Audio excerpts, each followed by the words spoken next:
The World Health Organization has called it arguably the world's biggest hidden health crisis, estimating that a person dies from a snake bite every 5 minutes. In the first of our special reports, our global health correspondent Tulip Mazumdar has travelled to Kenya to meet a new team of scientists tackling these ancient killers. A tense community gathers. They've spotted a cobra up a tree in the heart of their village.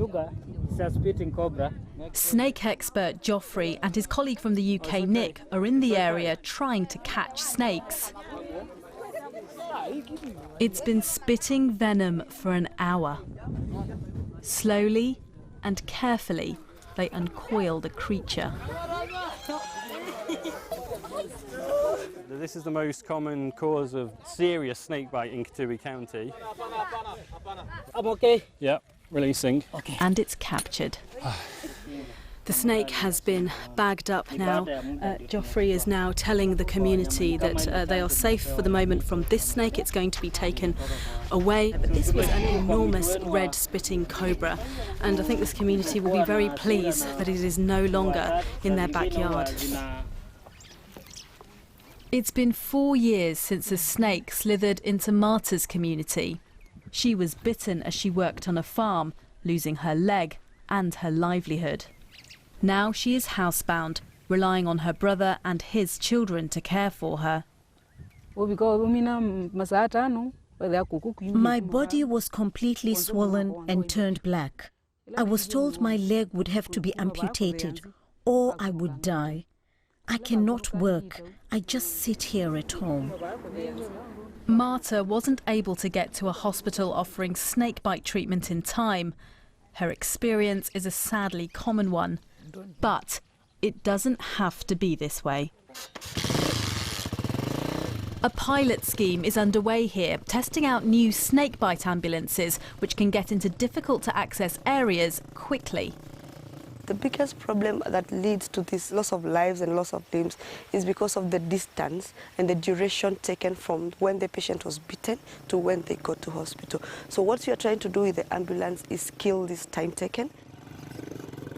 The race is on to get to a teenage boy bitten by a snake as he tended to his livestock. Cecilia and her snakebite research team reached the remote village within an hour. We are suspecting the pufferder. They clean the wound. He's in a state of shock. But the team carefully lift him onto the ambulance and head to hospital.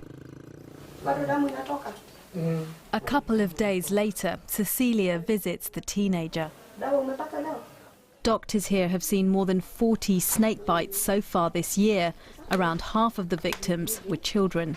So Musyoki here still requires another dose of antivenom.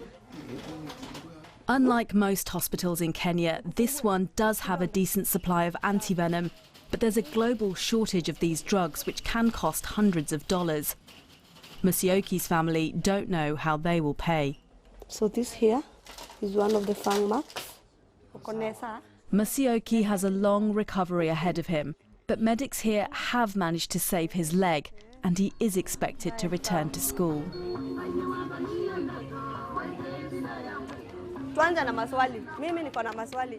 This community is very used to living alongside snakes. How many have been bitten by a snake before? But today is a first for them. They're learning snakebite first aid. This is such crucial work, showing the community themselves what to do in the minutes after someone is bitten by a snake to give them the best chance of a good outcome before help arrives.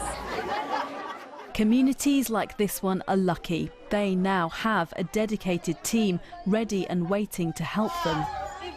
If this pilot scheme is a success here, these snakebite squads could be heading to other parts of Kenya very soon. Tulip Mazumdar, BBC News, Kitui. Join us tomorrow. We're going to have the second part of our special reports. We're going to be looking at the search for a new and much needed anti-venom in East Africa's first snakebite research facility. And there's also more on this story on the BBC podcast that's called People Fixing the World. And you can just search that online and you will